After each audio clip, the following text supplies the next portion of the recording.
Oi, pessoal, tudo bem? Vamos falar hoje sobre uma coisa que é quase uma alquimia no mundo do trabalho.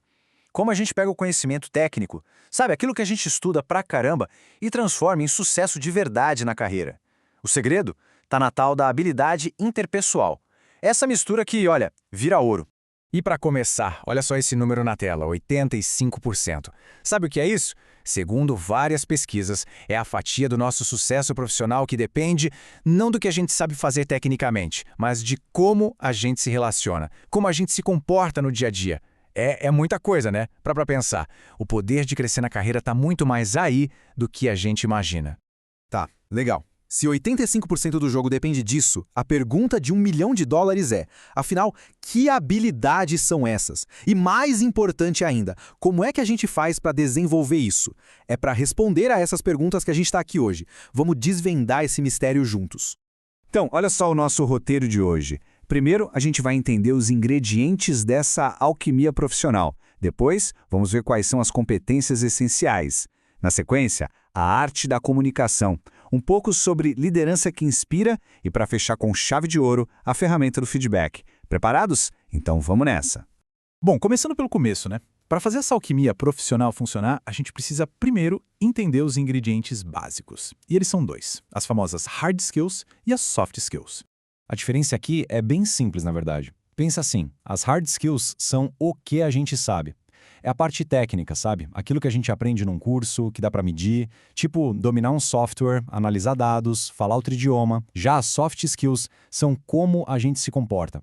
São nossas atitudes, a inteligência social, como a gente lida com as emoções, tipo empatia, comunicação, liderança. Basicamente é a diferença entre o saber fazer e o saber ser. E olha, essa frase aqui resume tudo de um jeito perfeito. As hard skills abrem portas, as soft skills fazem os candidatos entrarem. Pensa bem, é o seu currículo técnico, as hard skills, que vão fazer alguém te chamar para uma entrevista. É o que chama atenção. Mas na hora do vamos ver, na dinâmica, na conversa, é a sua capacidade de se comunicar, de colaborar, de mostrar liderança. São as soft skills que vão te garantir a vaga. E mais que isso, que vão garantir o seu sucesso lá dentro, no longo prazo. Ok, já entendemos a diferença. Agora vamos mergulhar no coração dessa alquimia. Quais são as competências, as soft skills mais importantes, mais procuradas hoje em dia? Bom, aqui está a lista de ouro. Dá uma olhada. Inteligência emocional, comunicação e escuta ativa, adaptabilidade, resiliência, colaboração, enfim, a lista é boa. E o mais interessante é que as fontes que a gente consultou chamam essas competências de perenes. Sabe por quê? Porque diferente de um software ou uma linguagem de programação que pode ficar ultrapassada em alguns anos, essas habilidades aqui, essas vão ser valiosas para sempre. E claro, no topo da lista, a grande estrela, inteligência emocional. E, gente, isso não é só sobre ser legal com todo mundo, tá? É muito mais profundo. É a capacidade de, primeiro, reconhecer e entender o que a gente está sentindo, e depois, fazer o mesmo com as emoções dos outros. E aí, usar tudo isso para guiar nossas ações. Pensa nela como a base para quase todas as outras soft skills. Ok, mas como eu desenvolvo isso? Boa pergunta. As fontes destacam um modelo com 5 pilares bem práticos. Vamos lá. Primeiro, autoconhecimento. É se ligar, sabe? Perceber aquela irritação subindo antes de uma reunião. Segundo, controle emocional. Em vez de explodir, é respirar fundo, pensar antes de reagir. Terceiro, automotivação. É usar aquela paixão pelo que se faz para não desistir no primeiro obstáculo. Quarto pilar é a empatia. Sacar pela voz do colega que ele está inseguro com alguma coisa. E por último, juntar tudo isso para ter habilidade nos relacionamentos, para colaborar de um jeito legal e eficaz. Beleza, com essa base de inteligência emocional bem entendida, a gente pode partir para a próxima camada, que é a arte da comunicação. E aqui o segredo é que não se trata só de falar bem, talvez o mais importante seja saber ouvir.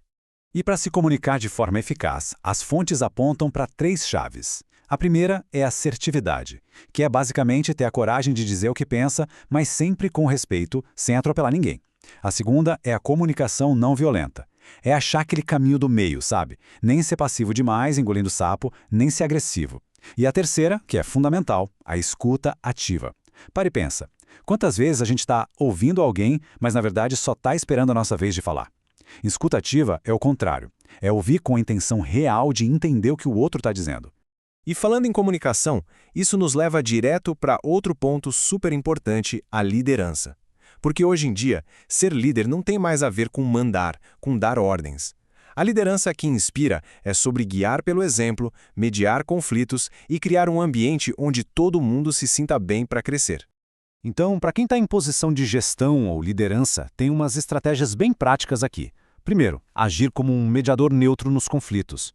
Segundo, construir um clima de confiança, de segurança, para que o pessoal não tenha medo de se abrir. Também é fundamental garantir que a comunicação seja uma via de mão dupla, não só de cima para baixo.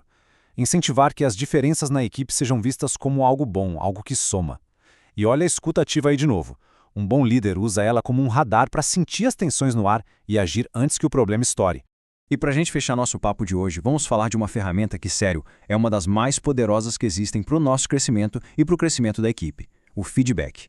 A chave aqui é entender o seguinte: um feedback que funciona de verdade não é uma crítica, um puxão de orelha. E também não é um elogio genérico, tipo, bom trabalho. Um feedback efetivo é uma descrição do desempenho com foco total no comportamento, naquilo que a pessoa fez e nunca na pessoa em si. O objetivo é um só: ajudar a melhorar. Simples assim. E esse exemplo, apesar de ser do dia a dia, ilustra isso perfeitamente. Olha a primeira frase. Filho, será que nunca vai aprender a colocar sua roupa no lugar? Isso é um julgamento, ataca a pessoa. A reação natural é se defender. Agora, olha a segunda. Filho, você deixou sua roupa no sofá e isso impede a gente de sentar lá. Viu a diferença? Aqui a gente tem o comportamento específico. Deixou a roupa no sofá e o impacto que isso causou impede a gente de sentar. É direto, é objetivo e convida para uma solução, não para uma briga. Ufa, passamos por muita coisa, hein? Desde entender o que é essa alquimia das habilidades até ver ferramentas práticas de comunicação, liderança e feedback. Nossa análise para por aqui, mas a jornada de desenvolvimento, essa, continua sempre.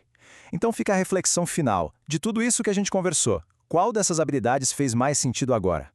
Qual parece ser o próximo passo? Qual pequeno gesto já dá para começar a praticar, quem sabe ainda hoje? Fica aí a pergunta.